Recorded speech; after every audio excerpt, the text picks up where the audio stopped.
Nation, what's going on? The season is almost upon us here.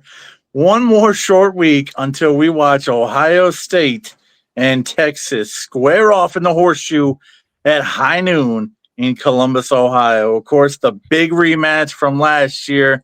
Both teams looking forward to squaring off again, but these are two completely different rosters that are about to square off, starting with the most important position in college football at the quarterback spot. Yeah, just wanted to recap off of what happened last time in the semifinal game. Two heavyweights going at it for a spot in the national title game. Uh, Jack Sawyer sealed the game, broke the heart of Texas with a 95-yard scoop and score that sent Ohio State at the national championship game. Guarantee you, Texas has had this game on their mind 24/7.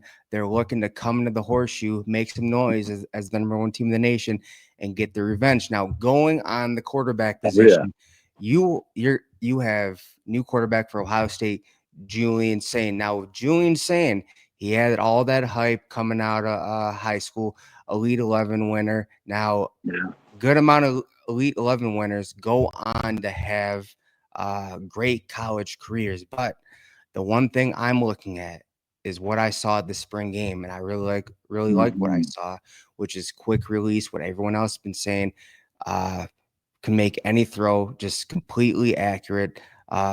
Is able to drive the ball down the field, command the offense, and that's exactly the type of quarterback we need at Ohio State. And also, there was a concern with his weight. He came into Ohio State at 180, 190. He is now up to 210, which, that means he's been hitting the weights. They more likely got him on a great meal plan. But the other one thing that has to be confident about Julian Sain is the endorsement that Jeremiah Smith gave him. Now, if there's a receiver in college football who you want an endorsement from, that is the best wide receiver in all of college football, Jeremiah Smith. So, but on the other side, Texas quarterback Arch Manning. Now, we're gonna. There's a lot of hype. A lot of hype. We had SEC talking head, Paul Feinbaum go as far as saying if Quinn Ewers was not the starting quarterback and he would have been pulled and Arch Manning was in there, Texas would have won that game. I doubt it, but we're gonna see if he lives up to the hype, or is he just receiving this hype because he's a Manning, which their family has been the face of football for, just Manning after Manning after Manning. One thing I've noticed online and even on our videos with regards to Arch Manning is Quinn Ewers. Quinn Ewers is the quarterback who led the program to their first ever playoffs in program history. And not just one playoff, two playoff appearances and semifinals at that. And yet there seems to be so much disrespect for Quinn Ewers in our comment section from the Texas fan base. Now I understand there's a lot of hype behind Arch Manning. It's like, dude, you have not been to a single playoff before Quinn Ewers took you there twice. Put some respect on his name. Now with Arch, we saw him play sparingly last year and a little bit in the Ohio State Texas Cotton Bowl, and he got knocked out. He got rocked and never appeared in the game again. Yeah, I'm pretty sure. And so we're going to get to see what he has to offer. He's very dual threat. Obviously, it seems like he can make all the throws as well, but there's still a lot to be proven because when you go from a spot duty starter to a full-time starter, there's a whole lot more responsibility on your plate. And going back to your comment about Quinn Ewers, that to me, that is just insane. I mean, this quarterback brought Texas back, and go back to that game in 2022 against Alabama. If he hadn't got knocked out of that game, they would have beaten Alabama 2 years in a row, because when they played, they went to Tuscaloosa the following year. He was the sole reason why they beat Alabama. So we're gonna see if they with Arch Manning, if they just easily forget about Quinn Ewers, or are they're gonna regret giving so much disrespect towards Quinn Ewers, because in my opinion, he was the main sole reason as to why Texas was brought back. Yeah, But I agree with that completely. yeah, it's what I'm looking for in terms of Arch Manning, because Hmm. what going back to the points of it's different than being a stepping quarterback and a starting quarterback. When he stepped in, or when Quinn Ewers was out a couple games, he didn't play against much talent. I mean, we're talking about D3, D4 teams. I guess you can count Mississippi State, but what I'm looking from him is, can he handle the pressure of being leading the number one team in the nation? Because again, he's received a lot of hype, leading the number one team in the nation, going into Columbus first game, and proving that he belongs. That's what I look for. Can he steer the ship? His decision making, and especially being under pressure. And a couple times, I mean, we saw him throw the ball a couple times last season. I don't know if we saw the same game or we have the same opinions on this, but I want to see more accuracy from him. Yeah, there's always things to work on, and it's interesting because he's going to have to deal with the hostile crowd in the horseshoe. They're going to have to work on signals because they're not going to be able to hear. They're not going to be able to communicate with just the voice. That's just not a thing, as Texas fans know when they play at their stadium as well. It's the same way for opposing quarterbacks. Is he going to be able to handle that as a first time starting quarterback? We're going to find out a lot about Arch Manning's makeup. What now, going to Julian saying now, Mhm. what I want to see from him is, we've seen some just funny comments on social media. Just steer the Lamborghini. That's all you got to do. Make good decisions. Huh. Uh, take off if you have to. Don't force any throws. Be calm, cool, and collective, confident, just like Will Howard was. Just steer the Lamborghini. That's all I want to see. And just, we both know that there's going to be growing pains between Oh yeah. these two quarterbacks. But let's say that Julian Sand throws an interception or Arch Manning throws an interception. How do they respond on the next drive? Is their confidence going to be shook, or are they going to suck it up, get in there, and get the thing done? Yeah, responding to adversity is a big part of playing the quarterback position. Having a short memory. It's going to be a fascinating battle to watch those two former five stars go at it, man, as they lead their troops out there. Another interesting position battle. As we discussed, there's a lot of new starters on both teams. Texas had 12 players drafted last year. Ohio State had 14, and both teams had more undrafted free agents on the squad. So one of the big matchups is Ohio State's replacing our entire defensive line. Texas is replacing four of their five starters on the O line.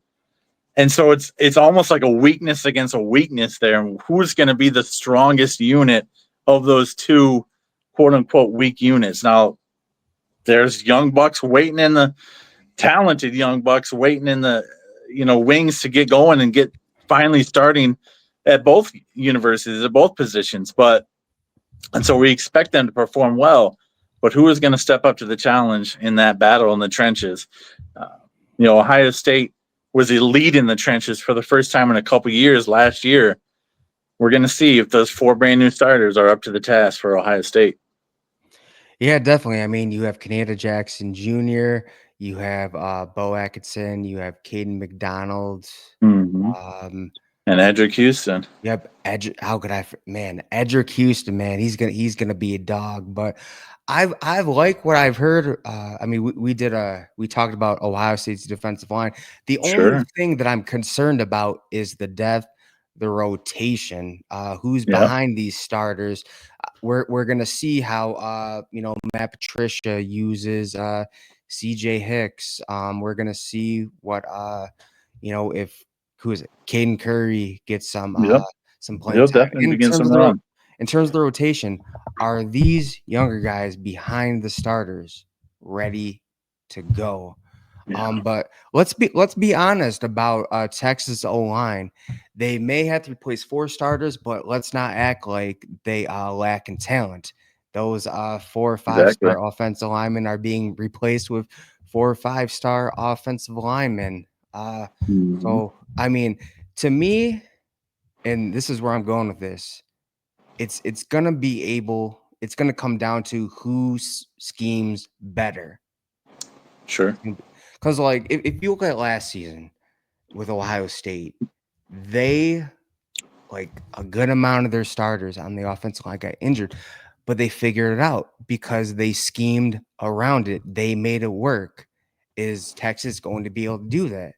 I mean, that goes to say with Ohio State's defensive line, are they going to be able to scheme well enough to stop Texas's? I mean, we all know that they're going to have a high powered offense. So is Ohio State going to be able to scheme around having to replace all the four defensive linemen, exploit Texas' potential weakness, and because they had to replace their stars on offensive line as well, and be able to get to Manning? Because I'm telling you, man, if we just give that dude a good Yeah. amount of time, just like we saw last season with against Oregon, like it could be bad, dude. It could be bad.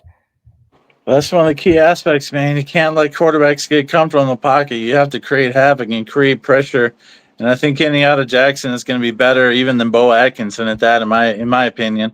Um, if they can make him uncomfortable back there, make him move around, that's going to be one of the keys, man. On the flip side of the ball, man, Jeremiah Smith is looking to have a redemption game. He got completely taken out of the contest last time versus the Longhorns with one catch for 3 yards.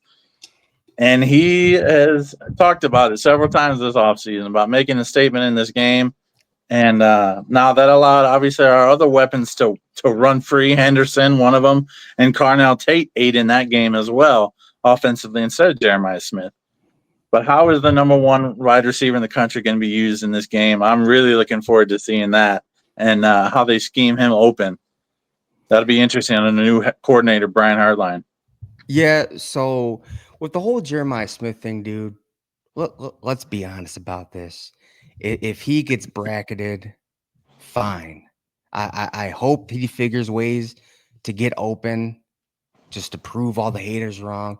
But let's not act like we don't have other wide receiver ones Oh, on the yeah. team. I mean, if Jeremiah Smith doesn't eat Brandon Ennis, Carnell Tate, and tight end from Purdue, Max Clare, they Yes, all have sir. a good opportunity to eat. So, I mean, just the fact that Ohio State skills players do not lack in talent at all doesn't really worry me about them scheming around them scheming for Jeremiah Smith. So Yeah, I think it doesn't really concern me, but you definitely want your number one wide receiver to be able to make plays for you, and so it'll be interesting what Brian Harline draws up because you know there's no way he's going to have just one catch in the ball game this time around. There's just no way. And so it'll be. I'm looking forward to seeing that battle, Malik Muhammad and others on Jeremiah Smith. I'm sure they will employ some of the same tactics because they have the same defensive coordinator, and that's one of the big talking points as well that I think is a massive advantage for the Longhorns in this contest is that they bring back their entire coaching staff. Whereas mainly important, both coordinators and of course Steve Sarkisian, where we are replacing both our coordinators, and that is a huge battle. It gives us, in one sense, it gives us a slight advantage because they don't know what to prepare for defensively. Because although we are running the 4-2-5, it will be a very different 4-2-5 from what Jim Knowles had ran. Matt Patricia, obviously now our defensive coordinator, he said he's going to bring a lot more pressure than Jim Knowles ever did, and so that'll be fun to watch as well. But yeah, how about well, what do you you think know, about I'm that I in terms I of? I'm not saying that I don't want our wide receiver one to be No, I know able to what you're make. saying. I'm saying like if it just so happens that they scheme for him and ends up like last time, which I don't think it's gonna be like last time, that there's other wide receiver ones that will take his place. Not, For sure. but yeah. But going with For what sure. you were gonna say. No, just in terms of like the new coordinators, like for us versus their continuity and staff, what kind of advantage do you think that brings for Texas with the continuity with their staff, with the players, even though it's brand new starters for them? How do you think that will affect the matchup in one way or another? Well, there's one thing about Matt Patricia that I'm worried about, and that Mm-hmm. he's coming from the NFL, and you know, we've seen what happens when you have coordinators, or coaches in general, come back to college after being away for a while. It's Sure. either they adapt or they get left behind. Now, Mm-hmm. I mean, that's the main thing I'm worried about. So apparently he wants to run the same system as Knowles did. They're not getting Yeah. rid of the system, but what kind of Right. spin is Matt Patricia gonna put on it? What I'm hoping is Yeah. he's going to use the edges more, Yeah. as like Yeah. under That's what he's Knowles, preached. there was a lack. Let's be honest, there was just a lack use of edges, and Oh even like yeah, and it was ingrained in the his style the jack position was the most worthless position in all of college football. Wasted 1 year on Jack Sawyer, dude. for sure. I'll never get over that. But Yeah, but yeah, it's tough. I'm expecting growing pains with Patricia, because the Mm-hmm. last time he was at college, I'm pretty sure it was Syracuse. Yeah, But over 20 years ago. yeah, so we're gonna see, man. I mean, it could be growing pains that Michigan experienced with Wink Martindale, and Yeah, that's the biggest we comparison, man, for sure. we may not get the results that the Buckeye Nation is looking for. But in terms of Brian Hartline, dude, Mm-hmm. thinking about, and you're probably gonna know where I'm gonna go with this, thinking about the promotions internally and just Mm-hmm. position coaches being promoted internally to coordinators.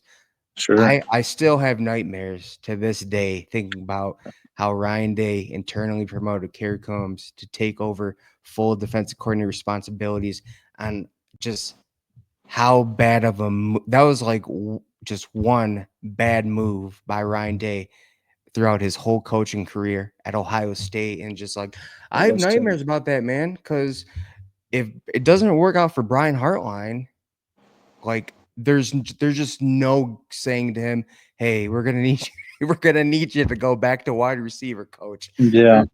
There's no turning back after this. So, Nope. but Yeah, certainly not a second time. For but sure. from Won't happen. what I heard is, watching the other podcast, he did have a big hand in, the offensive play calls in the college football playoffs. And also, I know a lot of Mm. fan bases and a rival fan base, they like to point back to, the 2023 season where, Yeah. Hartline was offense coordinator, but he didn't really do much.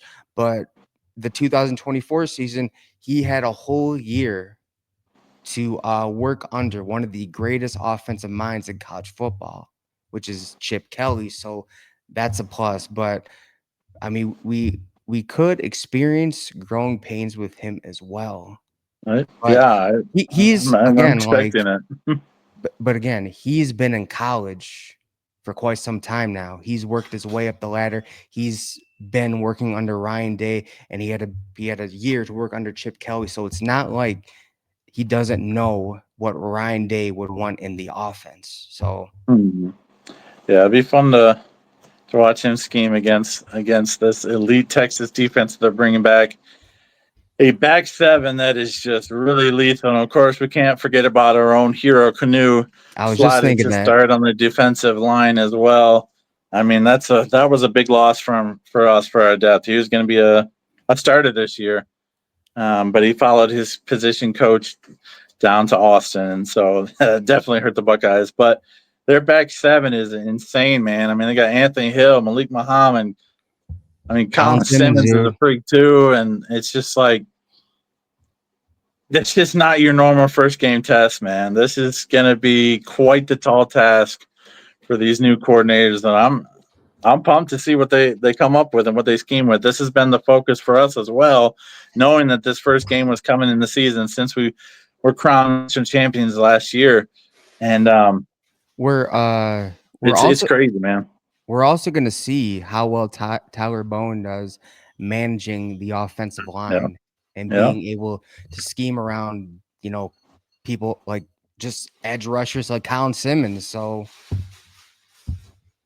yeah. It's going to be a challenge because those are where our new two starters are at on the line at both tackle positions. We're going to have Philip Daniels at right tackle over Ethan Onwana, the transfer we brought wait, in, and why? then Whoa, left wait, tackle. he's going to start over him.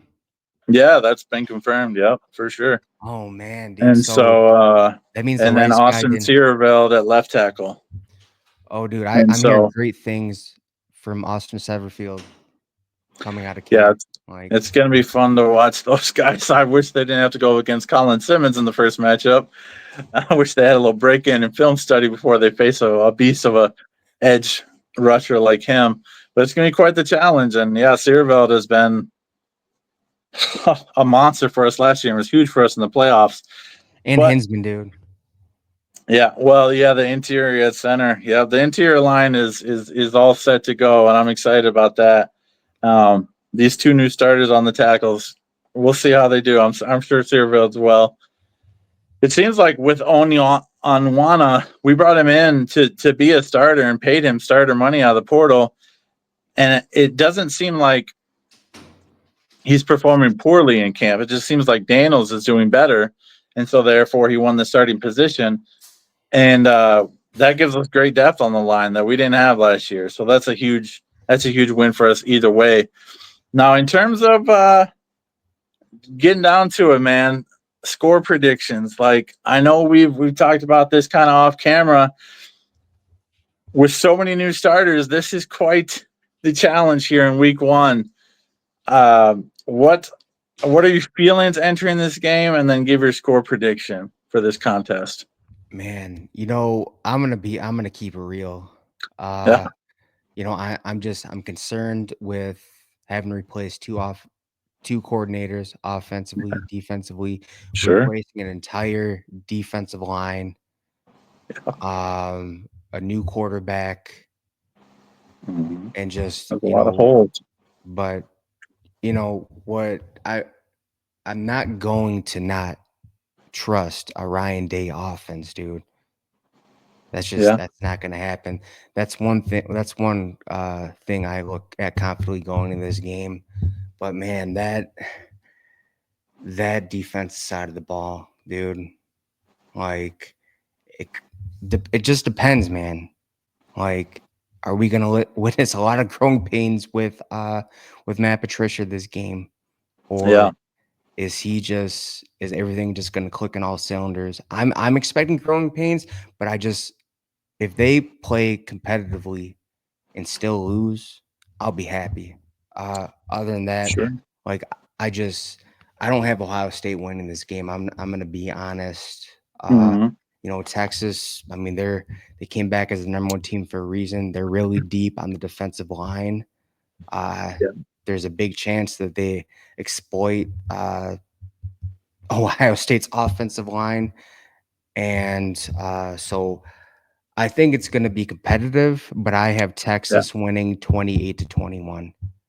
Okay, all right. You got a little higher than I've got on the scoring wise. I think this will be a very defensive contest. I think both offenses are going to be pretty limited in this contest because of how good the defenses are with Styles and Reese returning, and of course Caleb Downs returning to lead the secondary.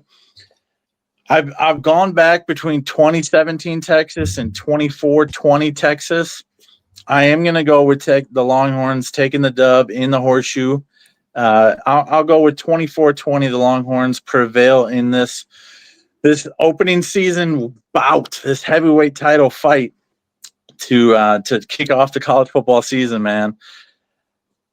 And like you said, I won't be that disappointed in that. I mean, I know we have a lot to learn and grow from. I don't see either team capable of blowing the other out. I truly don't see that. I don't think either team has the potential to blow either team out. This There's will be a just tight, bloody contest, just like last year. down to the wire. There's just too much talent in this game. I know that both teams lost, but let's not act like they're not replacing it with top tier talent. Mm-hmm.